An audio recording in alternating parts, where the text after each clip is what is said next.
dia a todos. Hoje iremos nos aprofundar na diferença entre a qualidade das águas entre o rio Amazonas e do rio Tietê. Mas antes de tudo, vamos saber um pouco mais sobre cada flume e vamos saber um pouquinho, de onde eles se originam, ou seja, a origem de cada rio.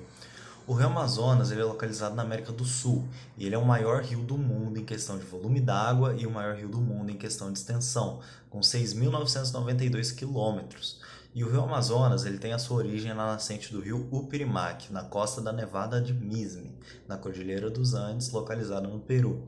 E ele fica ali a mais ou menos 5.600 metros acima do nível do mar, ele é bem alto. O rio Tietê ele nasce no município paulista de Salesópolis, na Serra do Mar, a 22 quilômetros do oceano e a 96 quilômetros da capital, que é São Paulo.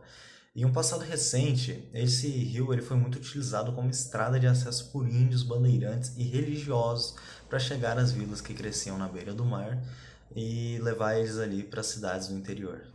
Bom dia a todos. Nessa parte aqui do trabalho eu vou tentar mostrar um pouco mais para vocês sobre a importância ou a função exercida por cada rio aqui no país.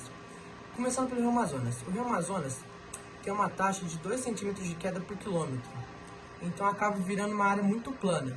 E pelo que a gente sabe, há 20 mil quilômetros de percurso navegável aqui, então é realmente uma área muito grande e que foi essencial para o crescimento local e o crescimento do país.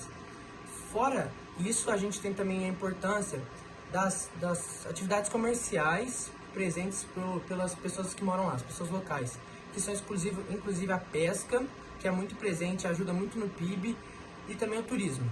Então é importante lembrar também que no Rio Amazonas, 30% do PIB vem dessas atividades ligadas ao rio. Então, gente, vamos para o segundo rio, que é o rio Tietê.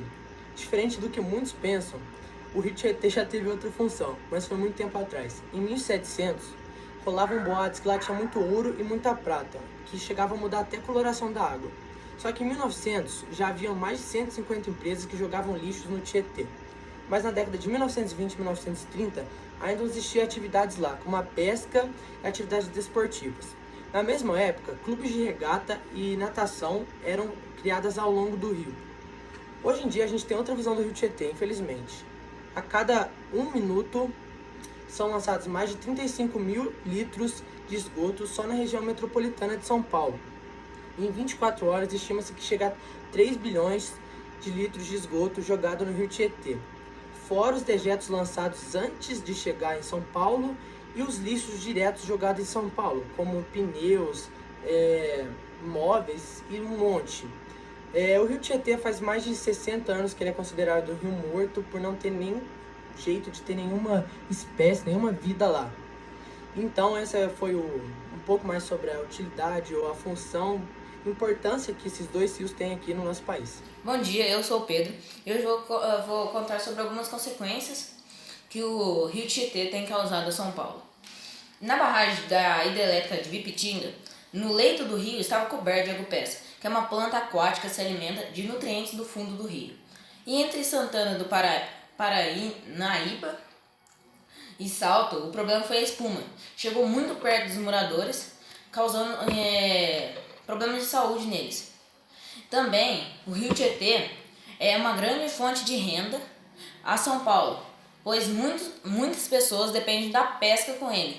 Mas com a poluição, isso causa uma grave queda nos peixes, fazendo eles morrerem ou ficar deformados, com problemas, fazendo eles não ficarem bons para o consumo. Agora, falando sobre o rio Amazonas, ele sofre de muita desmatamento e muitas queimadas que acontecem por causa que grandes agricultores querem praticar muitas ações ilegais, pegarem terras que eram exclusivamente preservadas para plantar e ganhar mais riquezas, fazendo com que o rio fique com uma água muito poluída por causa dos agrotóxicos, com muitas variedades de químicos que fazem que um rio tenha alguns pontos que a água fica muito desimprópria para consumo,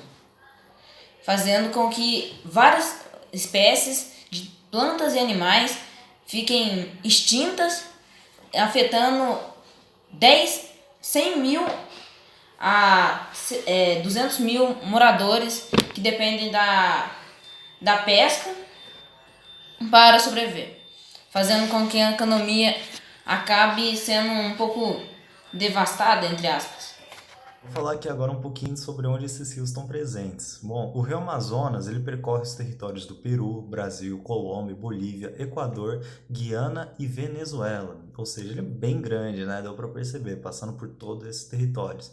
E no Brasil, o rio ele se estende por 3.843 km². E ele banha os estados do Acre, Amazonas, Amapá, Rondônia, Roraima, Pará e Mato Grosso. Ele percorre aí metade do Brasil, mais ou menos. E o Tietê, ele atravessa a região metropolitana de São Paulo e segue para o interior do estado, desaguando ali perto do Rio Paraná, num percurso de quase 1.100 quilômetros, que é bem grande, né? Apesar de toda a sujeira, é um rio bem importante para todo mundo. Para fechar, possuindo um pouco mais de conhecimento sobre os dois rios citados no nosso trabalho, a gente chega onde a gente queria. A diferença das qualidades das águas do Rio Amazonas e do Rio Tietê. Antigamente a gente podia ter uma comparação ali equivalente entre os dois rios, pois eram rios limpos. Hoje em dia o que determinou a mudança dos dois foi infelizmente a poluição extremamente intensiva no Rio Tietê de São Paulo. Tendo em um lado, a gente tem o Rio Amazonas, um dos principais do mundo e muito importante para o nosso país. E de outro lado a gente tem o Rio Tietê, que infelizmente hoje em dia é usado para lixões para muitos e perdeu a importância que tinha antigamente. E com isso, então, aí eu vim fechar o trabalho, mostrando que o Rio Amazonas tem uma qualidade muito superior, até porque ele tem um princípio básico, que são a biodiversidade, ele tem espécies presentes ele mesmo, sendo que o Rio Tietê não tem. Então eu queria fechar o trabalho com isso e agradecer a todos pela atenção.